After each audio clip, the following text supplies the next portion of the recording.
नमस्कार, मैं प्रद्युमन जोशीला नलवा।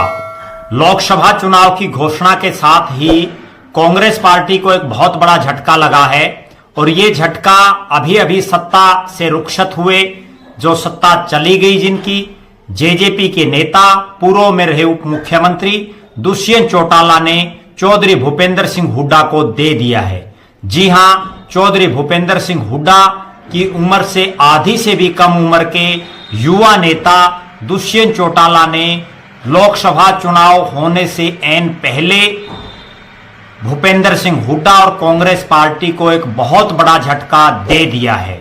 और वो झटका ऐसा है कि जहां लोग जो बीजेपी और जो दूसरे सत्तारूढ़ दल हैं उनको छोड़ करके एक तरफ कांग्रेस में शामिल होने के कगार पर थे और कुछ शामिल हो रहे थे, उसी हालात में कांग्रेस के एक बड़े नेता ने कांग्रेस पार्टी को छोड़ करके, चौधरी भूपेंद्र सिंह हुड्डा को छोड़ करके जननायक जनता पार्टी दुष्यंत चौटाला और अजय सिंह चौटाला की पार्टी को ज्वाइन कर लिया है।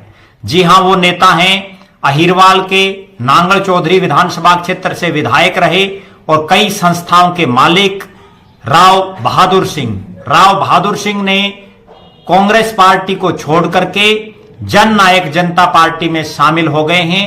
उनके शामिल होते ही विपरीत हालातों में दुष्यंत चौटाला को एक राजनीतिक संजीवनी मिल गई है।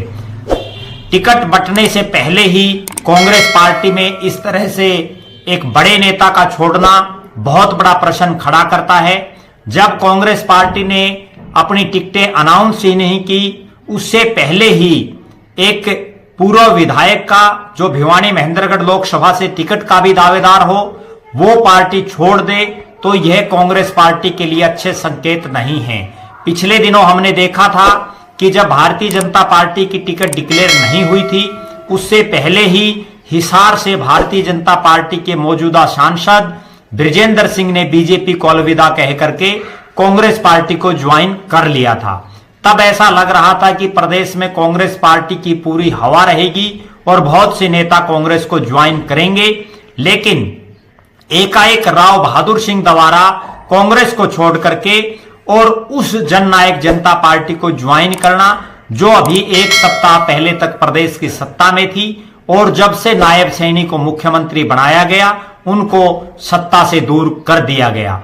यह निश्चित रूप से वेंटिलेटर पर आई जननायक जनता पार्टी को, चूंकि एकदम से सत्ता चली जाए और उसके बाद 10 के 10 लोकसभा में भी उस स्तर पर उनकी तैयारी नहीं थी, क्योंकि दुष्यंत चौटाला और उनकी पार्टी का यही सोचना था कि वो समझौते में चुनाव लड़ेंगे।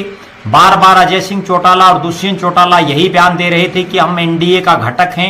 उस हालात में 1 या 2 सीटों पर उन्हें अपने प्रत्याशी खड़े करने थे, लेकिन एकदम से समझौता तोड़ देने से अब जेजेपी को 10 की 10 सीटों पर अपने प्रत्याशी चाहिए।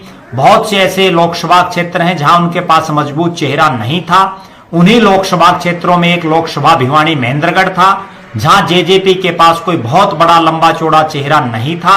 उस हालात में उन्होंने राव बहादुर सिंह, जो इससे पहले भिवानी महेंद्रगढ़ लोकसभा क्षेत्र से 2014 में इंडियन नेशनल लोकदल, जो उस समय संयुक्त इनेलो थी, उसके प्रत्याशी थे और उन्होंने 2 नंबर पर रहे, अच्छे खासे मत प्राप्त किए। और सबसे बड़ी बात यह थी कि चौधरी बंसीलाल की जो पौत्री हैं श्रुति चौधरी, वो 3रे नंबर पर चली गई थी। राव बहादुर सिंह 2 नंबर पर रहे थे और जो चौधरी धर्मवीर सिंह है बीजेपी के प्रत्याशी, वो चुनाव जीते थे।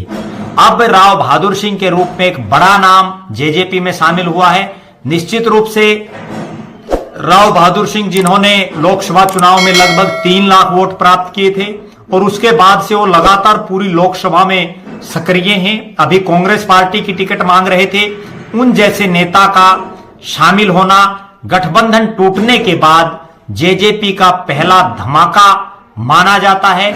अब देखना यह है कि भविष्य में वो और भी धमाके करते हैं, क्योंकि पिछली बार भी जब से जेजेपी बनी है, एक खास बात जेजेपी की देखने को यही मिली है कि दुष्यंत चौटाला और अजय सिंह चौटाला के नेतृत्व में बहुत से ऐसे चेहरे ज्वाइन कर रहे हैं दूसरी पार्टियों के, जिनकी कल्पना नहीं कर सकते।